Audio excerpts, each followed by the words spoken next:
Un saludo para todos mis amados hermanos, amigos, consiervos, cristiandad, estudiosos de la Biblia, lectores de esta palabra santa. Hoy arrancamos una serie que va a ser impresionante, los 10 mandamientos que Dios le dio al pueblo hebreo ahí en el monte Sinaí, en Arabia, hace 3500 años aproximadamente. Bueno, estaré haciendo 10 videos, uno por cada mandamiento, y espero que sean de grande bendición para tu vida, que lo podamos compartir con nuestros hijos, que ellos sepan estos fundamentos bíblicos y que sepamos que es vital para nosotros conocerlos y vivirlos. Bueno, empecemos. Éxodo 20, ahí encontramos esta porción de la Biblia y está paralelo con Deuteronomio 5, del 1 al 21, donde también Moisés le repite los 10 mandamientos al pueblo. Entonces empecemos.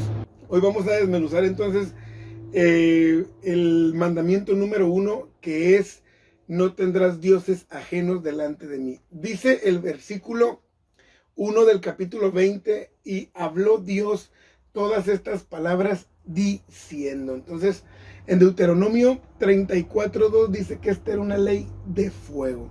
Antes de meterme a la exégesis bíblica, quiero decirles que ya había códigos antiguamente. La ley que Dios le da a Moisés no es la primera ley que existe en el mundo. Ya había, por ejemplo, los babilonios ya tenían leyes, los asirios, los hititas, los sumerios.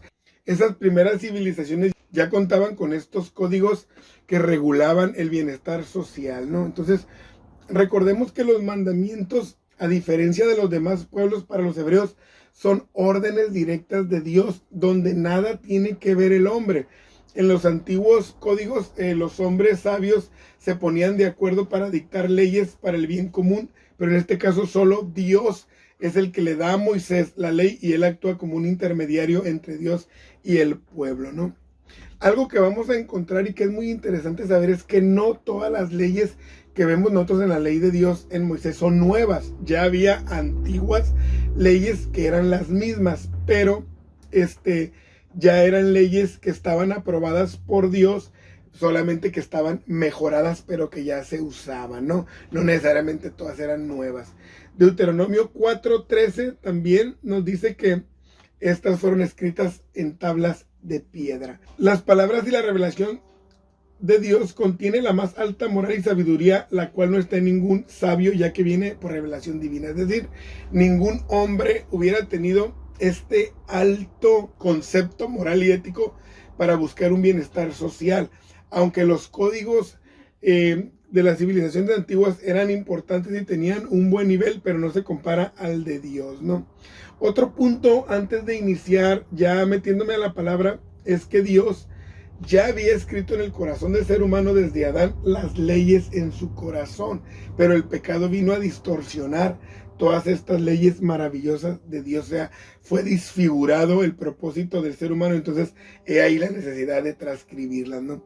Esta palabra que Dios habló también son llamados a lo largo y ancho de la Biblia como mandamientos, como la ley, como el pacto, como las tablas del testimonio, y ya más tarde fue llamado decálogo por Clemente de Alejandría. Entonces, acuérdense que en Gálatas 3:17 Dios habla de rectificar el pacto que hizo con Abraham cuando le da la ley a Moisés. Habían pasado entonces 430 años de la promesa de Dios a Abraham. Ahora ya se estaba cumpliendo en el monte Sinaí, según el capítulo 12 de Génesis, cuando Dios llama a Abraham, ¿no? Entonces, habían pasado 2500 años desde que Dios había creado a Abraham, que nació Abraham, o que Dios lo hizo, porque acuérdense que luego nos da una fecha, que es cuando tiene 130 años que tiene a su hijo, ¿no? Cuando Dios les da la ley, faltaban 1500 años para que llegara nuestro Señor Jesucristo, y de que le dio la ley en el Sinaí a nuestro tiempo han pasado 3500 años. Imagínense cuánto tiempo ha regulado esa ley al pueblo de Dios, ¿no? Entonces, otra cosa es que los mandamientos manejan dos líneas, una vertical, Dios y el hombre, y la otra es horizontal, entre individuos, que ya lo iremos viendo más adelante, ¿no? Ningún pueblo, nación o tribu tiene un código moral como este. Solamente el hebreo fue elevado a un concepto divino, ¿no? Entonces, vemos una cara de Dios con el hombre donde Él revela lo que es, lo que piensa y lo que aprueba y lo que no. Es decir, la ley nos revela a Dios. ¿Qué quiere? ¿Cómo le gusta? ¿Qué permite? ¿Qué no? ¿Qué le agrada? ¿Qué le molesta? ¿Qué castiga? Todo eso nos va a decir la ley. Se va a descubrir Dios ante el pueblo quién es. Entonces acuérdense que la vida religiosa y social de los hebreos, por su incapacidad e imperfección, tenía que ser regulada por esta ley. Entonces empecemos con esta información que te va a ayudar para entender de una manera diferente los mandamientos. Entonces habla Dios todas estas palabras diciendo: yo soy Jehová tu Dios, que te saqué de la tierra de Egipto, de casa de servidumbre. Verso 2, entonces dice: yo soy Jehová tu Dios. Es típico antiguamente las presentaciones de los reyes, cuando ellos conquistaban, cuando ellos lograban hacerse de un pueblo de otra nación, ellos se presentaban: yo soy fulano de tal y soy tu rey y vas a tener estos beneficios y vas a tener estas obligaciones. Bueno, ahora Dios es el que está haciendo eso con los hebreos, como ellos sabían que lo hacían otros pueblos. Le dice: yo soy Jehová tu Dios, o sea, yo soy el rey que los ha conquistado. Yo soy el rey que les va a poner ordenanzas, el que los ha beneficiado y los ha sacado, dice, de la tierra de Egipto, de estar de esclavos. Entonces yo soy su salvador, porque Él era el que los había librado. Entonces los hebreos, al ser conquistados y beneficiados por Jehová, ellos estaban obligados a obedecer a Dios, y Él tenía el derecho por el beneficio que les había hecho. Es decir, aquí no había ninguna arbitrariedad para que el pueblo pudiera decir: no, pero pues ¿quién es? ¿Por qué lo voy a adorar? ¿Por qué le vamos a servir? Él los había hecho libres. Si ellos volteaban para atrás, ellos tenían que decir: no, pues es que Él nos liberó. Entonces estaban obligados. Así como en este tiempo nosotros con este mandamiento, que Dios es el que nos sacó de los vicios, nos sacó de la vida sin propósitos, de las malas mañas, de una vida llena de corrupción, donde nuestra carne vivía desviada en los placeres mundanos. Entonces, ¿a quién reconocemos? Bueno, al Dios que nos benefició, a nuestro Dios Jesucristo. Entonces, por eso no hay otro Dios para nosotros, ¿no? No tendrás, le dice el Señor, dioses ajenos delante de mí. Empieza con un no rotundo. Entonces, entendamos el contexto de ellos. Ellos vienen de un pueblo politeísta en Egipto. Muchos dioses. ¿A dónde van? A Canaán. Otro tanto de dioses. Aparte que los dioses antiguos de los sumerios, que eran de las primeras civilizaciones, ya les habían adoptado, ya les habían dejado muchos dioses para que fueran adoptados por ellos. Miren, por ejemplo, los sumerios tenían a la diosa Inanna. Es una que era de las más antiguas, cuerpo femenino, alas y pies de águila, representaba la sexualidad, la fertilidad, el amor y curiosamente la guerra. O sea, esta diosa fue teniendo adaptaciones para que las demás naciones también la veneraran como Dios. Entonces Dios dice: no dioses ajenos. Enlil representaba las tormentas, el viento, el aire, y por eso era la deidad de la creación, ¿no? De los antiguos. Utu era el dios del sol y de la justicia. An era el dios de los cielos y era la deidad más relevante de los sumerios. Ninhursag era otra de las deidades femeninas, protectora de mujeres y niños. Se le conocía como la madre de todas las diosas. Namu, también con ella decían que empezaba el abismo de las aguas, y como el agua representaba la vida, entonces le daban a esta diosa el poder del nacimiento y de la vida. Naná o Nanar era en la cultura mesopotámica, era conocido como el dios de la luna, representaba la astrología y la sabiduría, y era también protector de rebaño. Entonces, todos estos dioses que ya les habían hecho templos, les habían hecho sigurats en Ur de los Caldeos, actualmente Irak, Dios les está diciendo: no dioses ajenos que la antigüedad les haya mostrado. No quiero que los adopten porque esos dioses no han hecho nada por ustedes. También podemos recordar algunos dioses egipcios de ese momento, ¿no? Por ejemplo, Ra, que era el dios del sol, Amón, que era también otro dios, Osiris, el dios de la resurrección, Isis, la diosa de la vida, Horus, el dios del cielo, Anubis, dios de las momificaciones, Aset, dios de las tinieblas, etcétera, etcétera. Los dioses cananeos, Dagón, Baal, Acera. Muchos dioses regados por todas las naciones, y Dios les dice, no, ninguno. El que me digan, el poder que le atribuyan, la cantidad de seguidores que tengan, la fama, según los milagros que le cuelguen, no pueden tener dioses ajenos delante de mí. Nada debe de ser más importante para los hebreos que Dios. Es un rotundo no dioses, no hay opción, ¿no? Deuteronomio 32, 16 y 17, el 1 al 6, cuando el pueblo se revela más adelante, dice que lo provocaron a celo con otros dioses. Es decir, nuestro Dios no soporta que nosotros, que hemos sido beneficiados por él, adoremos otra cosa. Entonces, ¿qué le dice? No dioses delante de mí. O sea, le está diciendo en mi cara o además de mí, ya que Dios todo lo ve. O sea, en otras palabras, está diciendo, no me quieran ver la cara. Yo conozco el corazón y las intenciones. Entonces, está prohibido. Este mandamiento es fundamental para toda la cristiandad. Si alguien tiene, aparte de nuestro Señor Jesucristo, otro Dios, entonces ya está fuera de la ley de Dios. Dios solamente hay uno y es el verdadero. Entonces, mucha gente dice, no, es que todos los dioses terminan en lo mismo, las religiones. No es cierto. Aquí Dios dice, no quiero dioses ajenos delante de mí.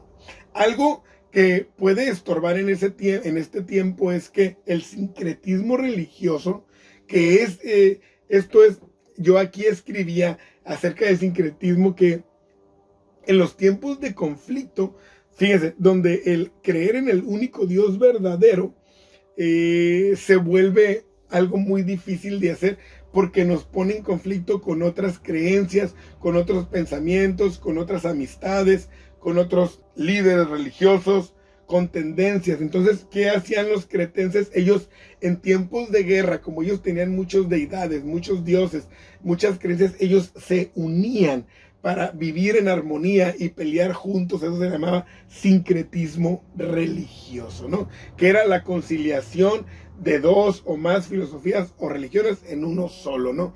Entonces, ¿qué hacían ellos? Dejaban a un lado la religión para poder pelear. Y así a veces uno dice, ¿sabes qué? No podemos hablar de religión, no podemos hablar porque vamos a terminar mal. Bueno, tenemos que entender que hay un solo Dios, hay un solo camino, que es Jesucristo, ¿no? En Éxodo 22, 20 también dice que si alguien le ofrecía sacrificio a otro Dios, tenía que morir, porque no podía causar una influencia en los demás. Éxodo 23, 13, no se podía ni siquiera mencionar el nombre de los otros dioses de una manera en la que lo fueran a adorar, porque podían contaminar el oído de alguien, la mentalidad de alguien, y lo podían desviar. De hecho, a los agoreros, a los hechiceros, a los encantadores que buscaban conectarse con otros dioses, ellos también tenían que morir. No tenían cabida en el pueblo de Dios. Los hechiceros tenían que morir. Entonces, todo esto Dios viene a poner unas reglas tan contundentes para que no haya ninguna raíz idolátrica en ellos, donde tengan alguna opción de voltear hacia otra divinidad, porque Dios no lo va a permitir. Entonces, yo te invito a que te metas a la palabra de Dios y entiendas que hay un solo Dios verdadero, y a ese Dios adóralo, ¿no? Entonces, el orgullo, aparte de esas deidades idolátricas, hay cosas en nuestra persona, en nuestra forma de ser, en nuestra manera de vivir, como el orgullo, que puede hacer del yo un Dios, donde yo, lo que yo digo, lo que yo pienso, no me importa lo demás, no me importa lo que Dios dice. Hay gente que dice, bueno, yo digo que no está mal y no me importa lo que los demás digan. Ahí se convierte tu yo en un Dios. La codicia también. Quiero más dinero. El que tiene dinero es el que manda, es el que tiene poder. Ahí haces del dinero un Dios. También la sensualidad puede ser un Dios del cuerpo, ¿no? Los hombres, las mujeres, que les encanta que, qué bonito estás, y lucirte, que te miren tu cuerpo, y que vivas por tu cuerpo, y que forniques tu cuerpo. Entonces se convierte en un Dios para ti. La inactividad también, la pereza, se convierte en un Dios donde vive sujeto a ella. El consumismo, el materialismo también se convierte en un Dios, y la Biblia dice, no tengas dioses ajenos delante de mí. Nada debe de ser más importante que Dios. Así es la palabra de Dios. A veces la gente lo tacha de extremismo, lo tacha de anticuado, de pasado de moda, pero aquí el asunto es que el que da las órdenes es Dios. Y si Dios dice que no, entonces pues es no, ¿verdad? Entonces me gustaría que este video te ayudara a hablar con tus hijos, a hablar con tu pareja, en unas pláticas bíblicas donde puedan analizar esta unicidad de Dios, donde puedas ver que es Dios el que dice, no, no acepto nada más, nada de que todos los caminos llegan a Dios. Cierro este primer mandamiento diciéndote que nuestro Señor Jesucristo lo valida. En Mateo 4:10, Él le dice a Satanás, vete Satanás, al Señor tu Dios adorarás y a Él solo servirás. De ahí le está diciendo, Él es el único Dios al que hay que adorar, no hay otro Dios. Y se lo está diciendo Jesucristo a Satanás mismo. Y en Mateo 22:37 dice, amarás al Señor tu Dios con todo tu corazón, con toda tu mente, con toda tu alma, con todas tus fuerzas. Ahí le está dando crédito a nuestro Señor Jesucristo a este mandamiento número 1. Espero que sea de grande bendición para tu vida. Analízalo y gózate en la palabra de Dios para que ella instruya tu camino. No dejes que nada se convierta en un Dios. Nada debe de ser más importante que nuestro Dios.